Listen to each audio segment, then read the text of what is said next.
All right. Okay, and we are back live here at Series Celebration, and one of the series that we are celebrating is the Odd Men Out series. Just this week, Right. Red Just Gear a couple 9 days ago. dropped. Yeah. Man, and we're here with the author himself, Matt Betts. Thank you for joining us, Matt. Yeah, no problem. Thanks. I've had a lot of fun today. Yeah, absolutely. And the series thing, it's interesting because there's so many different approaches, and as a publisher and a reader, it's interesting to see the people we work with who do series work take such a wide varying approach to basically doing what you would essentially think is the same thing. What was your approach to Odd Men Out and Red Gear 9? Well, as we were talking about earlier, Odd Men Out was, it took a long time. It was my first book. It was, and I was a pantser at the time, so I just kind of plowed through the book. And so the approach for that was, I started out with really a short story for Odd Men Out, and I've been submitting it a few places, and I kept hearing the same thing back from editors, that they thought it needed to be longer, that it needed to be more. And, a couple of people had mentioned maybe it should be expanded as far as a book. So that kind of set me on this task of figuring out how that would happen. Essentially, the first chapter or so of the book was the short story, and so I had to think where I would go from there. Of course, at the end of my story, everybody dies. So, you kind of have to, if you're going to expand that, you kind of have to have a few people live, So I figured out how to make it, how to make those characters have, an arc, have a life, and have a story beyond that, whatever it was, 7,000 words or 6,000 words or whatever the initial story was. And so I really started with, figuring out the main characters, 2 or 3 of the main characters, and what I would want to see them do, and how I would want to see them end up in that particular book. And then, once I really got going on that and figured out where I wanted that book to begin and end, whether they had a life beyond that, whether, there was more to tell from their story. And once I had sort of filled out that world, I knew there were a lot of different places I could go. So it was figuring out how to make that story meaningful, rather than just continuing the story to continue the story, to have something else to say about those characters or to say about their situations. So I came up with maybe 4 or 5 ideas on what I could do as far as sequels. And so I kind of thought about, how to stretch those characters. And coming to Red Gear 9, I combined a couple of those ideas originally, that I originally was going to make separate books, and thought about, again, what their role would be in it. And they don't end up being exactly the main characters that they were in the first book. There's a new character that I introduced into Red Gear 9, and that way making them not necessarily challenging their morals, but challenging where their characters are going to go and how far they would go to do one thing or the other, or what their beliefs are in reaction to this new character. So, once the first book was figured out, it was kind of, what do I do now? And I think I found a way to put them into a situation that really sort of tells a new story, but shines a little light on their characters. So it was kind of a long journey. Like I said, the first book, since I was kind of new to writing a book, took me, 2 or 3 years to really get that book done.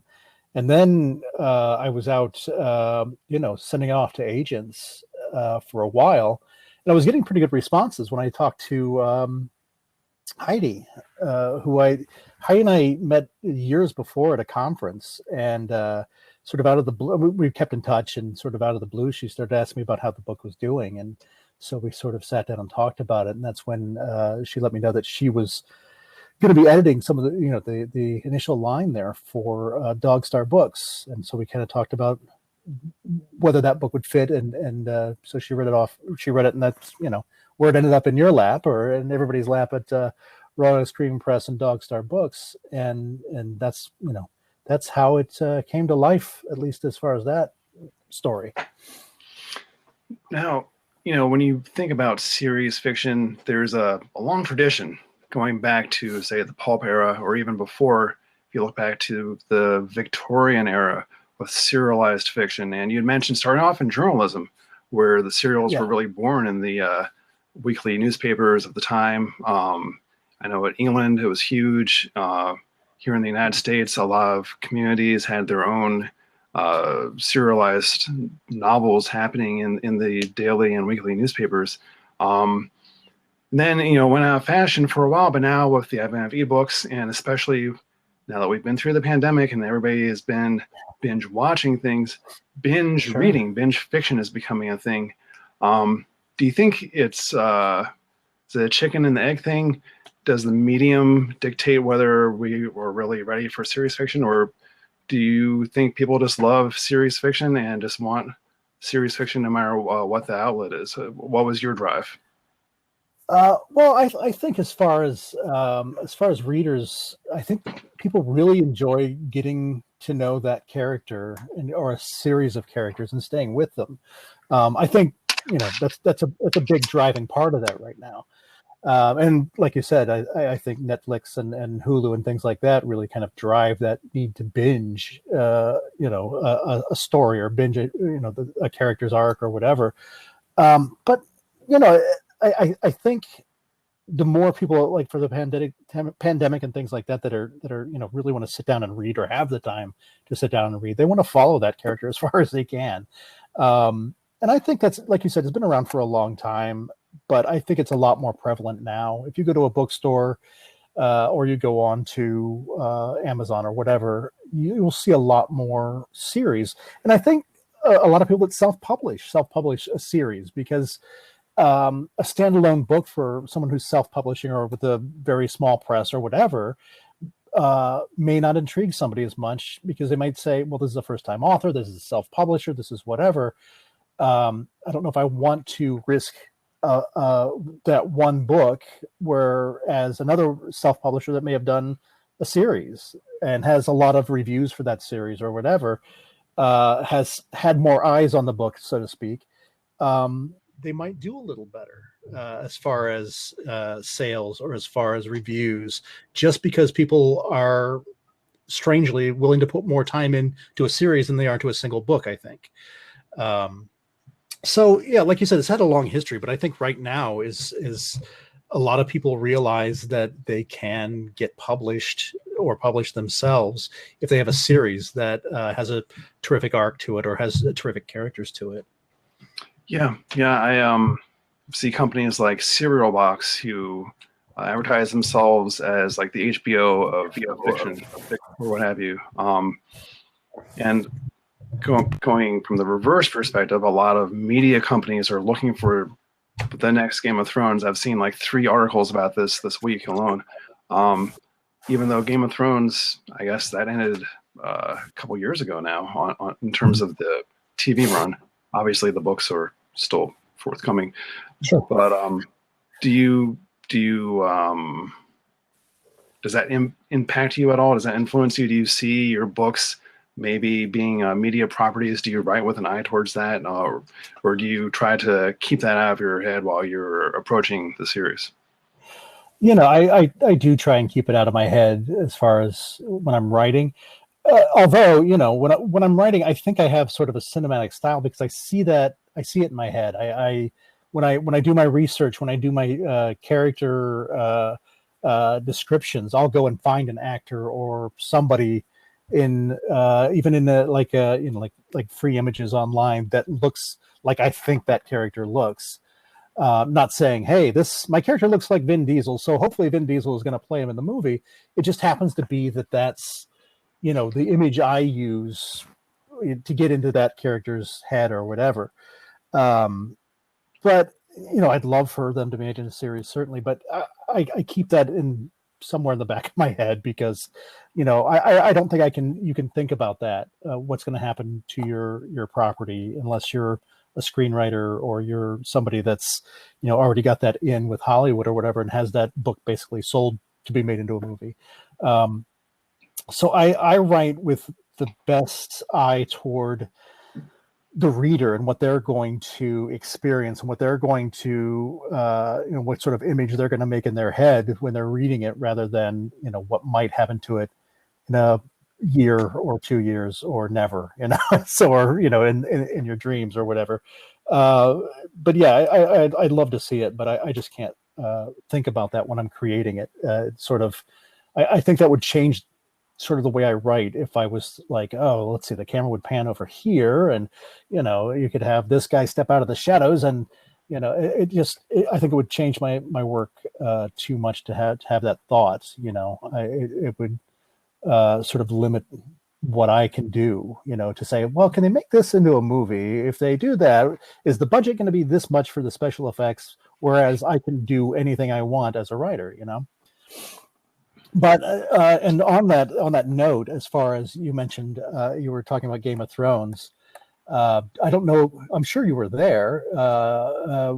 The sort of launch for Odd Man Out was at I think it was Balticon or something. It was something that way, and the guest of honor was George R.R. Martin. I don't know if you remember that. And so I was really excited because they had a all authors signing, and so everybody got a table and you all set up, and everybody could come in and buy your books and sign and everything else. And George R. R. Martin was set up at the head of the thing, at the very front of the auditorium.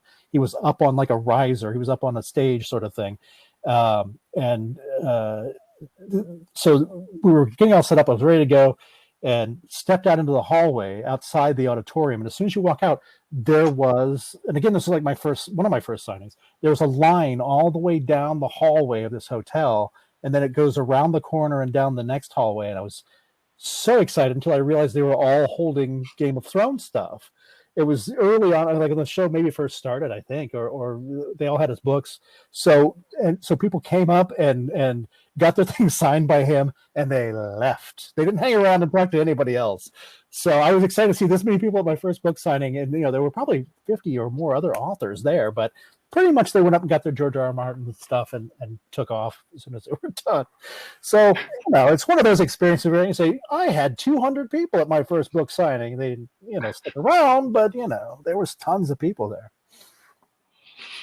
Yeah, it's a weird thing, isn't it? Yeah. Not that I'm bitter.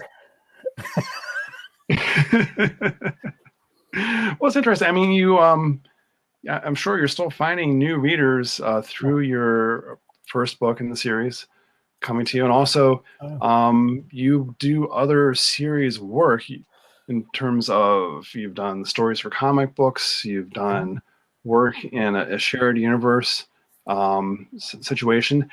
How do you compare the different experiences, having your own series that's completely under your direction and having these other series, and is there any crossover in the work that you do? Well, what's funny was the other book and the comics were all for the Edgar Rice Burroughs Inc. for a series of his that Burroughs started called Carson of Venus, and I had a lot of people. I had no idea the extent of his fan base still, as far as, I realized there were a lot of people that read his books, but there's certain conferences that are basically just for him. There are so many online groups, and also at the pulp conferences there's a lot.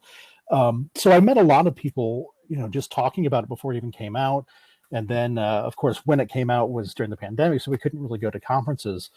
But I still get a lot of messages from people that are reading that book and said, hey, I like this so much that I went and checked out your other stuff. I had somebody that messaged me that said they saw the Red Gear 9 cover, thought it sounded interesting, so they went and bought Odd Man Out and read Odd Man Out and this, but he was also a Burroughs fan, so he was going to go read the other book. And I find a lot of crossover, mainly, it's that same sort of genre. I do a lot of horror and sci-fi together, but I find that sci-fi adventures sort of have that audience. If you like sci-fi, like adventure, I feel like I cross over into a lot of different areas. So I do get people who might like steampunk and just sort of stumble over into this book, or they might like, you know, comic books and decide to read the prequels to the other book. And so it's kind of cool that that's, you know, been my experience during the pandemic. I mean, usually I'm meeting people in person, I'm at conferences, you know, or doing signings somewhere, and we just have not been able to do that. So to be able to get that same experience of people saying, hey, you know, I just sort of came across this and it led me to this and to this, and people that say, hey, I read the Burroughs book, where should I start on your other work? It's very exciting, and hopefully when all this is over and we can get back out there, I can start meeting some of those people and, you know, talking a little more about it, and you know, who knows where that'll lead to. So it's a lot of fun having those people that like that genre or several genres and will be vocal about it. And as you mentioned, I think with the interview with Heidi, will go out and review those books and are very vocal in their reviews about what they liked about the book, or, you know, or even how they came to it. So it's a great community, and I'm excited that it just seems to be growing as we get a little further in this series and cross over with some other things. Speaking of having fun, for you going back and revisiting this world that you had created, what was the most fun aspect? What was your favorite thing going back and doing Red Gear 9 after, you know, settling everything with Odd Man Out? What, as an author, and maybe even as a reader, after you finished it, going back and looking at it again, what was your favorite thing? Well, yeah, I mean, it had been long enough. You know, like we said earlier, 2013 was when Odd Man Out came out, and then I did several other books in between. So we're talking about that span of 7 years since it came out, and even longer since I'd really written it, you know, since we'd done the edits and things. So going back and reading Odd Man Out, I don't want to say I was impressed with my writing, but there were some things that I went through and I thought, hey, that wasn't half bad. That worked. You know, that this was really a good scene, or this was really, I like this character. So that was part of what I liked is discovering that maybe, even though it was my first book and it took forever, and like I said, I really was kind of flailing about at the beginning of it to figure out what I wanted to do. I was impressed that it actually worked better than I probably thought it did at the time. You know, you're always very critical of your work, and I kind of went back to this one after so long that I thought it was, you know, the story really worked, and that there were so many options still open for a sequel. So when we went into Red Gear 9, it was, you know, it was a lot of fun to figure out, you know, where those people would be and the book only picks up like a few months after the first one. So it's kind of fun to figure out where those people would be a few months after the first book, even though I was coming at it, you know, 6 or 7 years later. So I think that was it. I think it was just generally seeing how to play with those characters and their arcs, and how they were if they were gonna survive the second book. You know, not that anybody dies in the second book, but you know. But yeah, I mean, that's always the fun, is mapping them out and finding out, you know, humanly where they would be or what they would think after all this crazy stuff happened in the first book. You know, would they totally be on board for the second book as characters? Right. Well, you know, you mentioned the 6-7 years time between doing these books. Is there anything you would do differently? Any advice you would give yourself, or alternately, any advice you would give somebody post-pandemic launching a series now that you've been through the process? I think kind of what I said earlier in one of the interviews was that I really, you know, it wasn't that I feel like I should have gone to school or I should have gotten a degree. Like, you know, a lot of our people went to Seton Hill, and I know some other people who got degrees from other places. I probably would have prepared myself a little better as a writer. Like I said, I think the book works just fine as it is, but I think, you know, looking at giving myself advice, I would say, you know, maybe go through and map it out a little better before I even started. You know, I go back and forth between being a plotter or a pantser, and you know, those first several books I wrote, I was definitely a pantser, and I think that was the reason, part of the reason why the first two books I wrote took me so long, is because I didn't have that map. I thought, you know, as I just pushed forward, the story would happen. Whereas had I had even a simple outline of I want this, I want this in this order, I think it would have served me a little better, and I would have gotten through the book a lot faster. And I wouldn't have agonized over so many points of that first book as to, should this happen? How should, where should it happen? I think part of me not having that sort of formal education or that degree in writing, I think that served me well in some points, because I really went by my instinct and moved, chapters around and moved characters around and combined characters and things like that. I think that instinct sort of helped me, but again, it took so long, so agonizingly long to finish that book. I think at least getting some ideas better on plotting would have helped me. And I think that would help any writer that comes in. I mean, I still will write a very thin outline for most of my books, and then I will sort of pants my way through it from there. But having that thin outline, that half a page of X, Y, and Z happen before this happens, I think definitely helped me, rather than just completely going for it and hoping for the best. And again, not that I have anything against pantsers. I know a lot of people who've written some terrific books that way. But I think anybody who really sits down and says, I want these elements to happen, is going to serve themselves a little better when they're writing the book. At least that's been my experience for the last several books. I wish my other self would have known that, I think.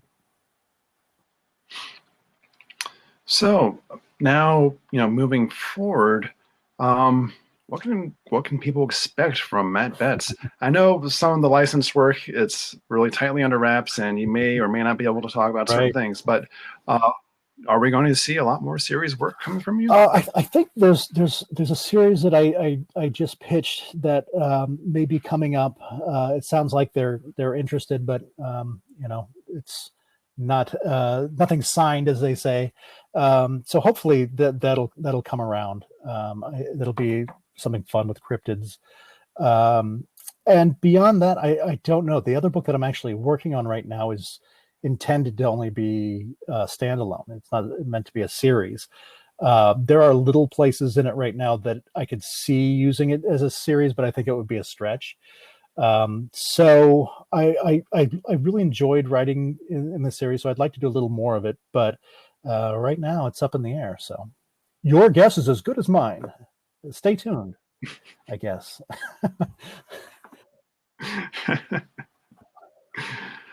All right. Yeah, I see Heidi says, I love what you're saying about plotting out your books, Matt. I try to impress that upon my students all the time. Yeah, absolutely. Yeah, and like I said, since I didn't take a lot of classes, it really wasn't impressed on me. It was something where I thought that's how you wrote a book. You sat down and you wrote it. I didn't know that you sat down, made a plan, made some notes, made a plan, thought about it, made a little more of a plan, and then wrote the book. To me, it was always just sitting down. I mean, in high school and college, I didn't take any novel writing courses. It was mainly any classes I took were English classes where they taught short stories and poetry. And, they never talked about sitting down and working out your ideas beforehand.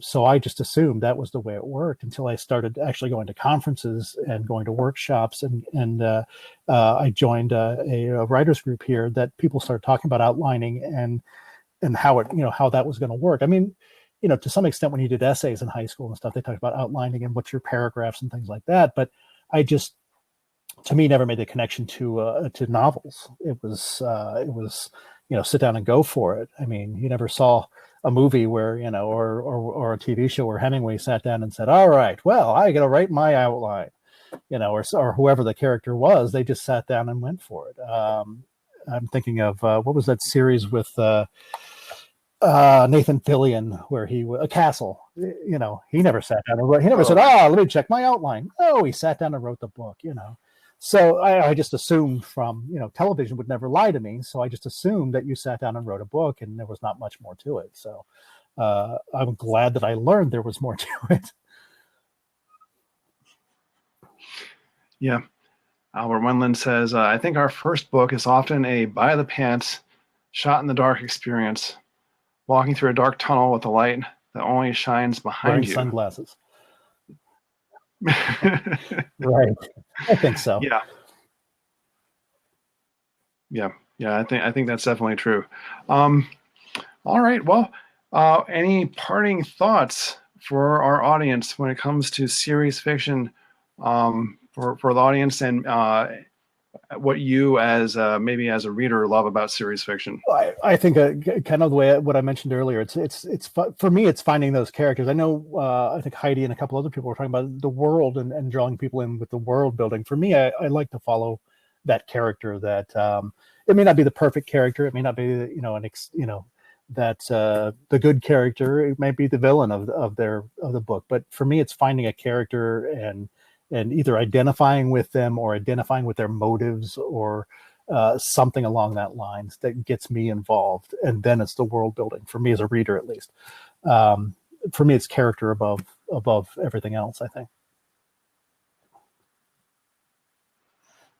Absolutely. Okay. And so I guess everyone who's been here today, thank you for taking part. And I hope you got your copy of Red Gear 9.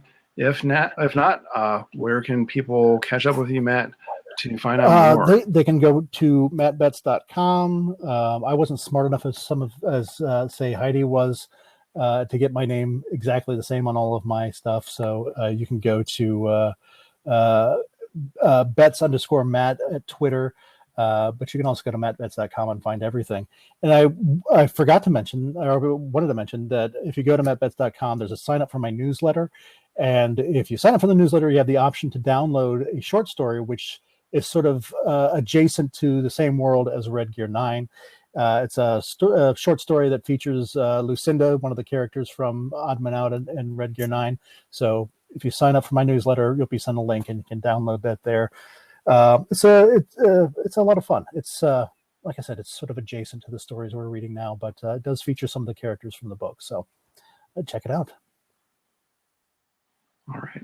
Well, thank you very much, everyone. And definitely, if you've enjoyed what Matt has to say here today, please do stop by his social media, go to his website, sign up for his newsletter. I sign up for his newsletter. Good stuff to be found there. And if you enjoyed this presentation from AllAccessCon, please do stop by in the expo area. You can find us among the different vendor booths, and you can contribute to the campaign to help bring more events like this to the public. Also, if you plan to stick around, we do have some more time. You can stop by the networking area.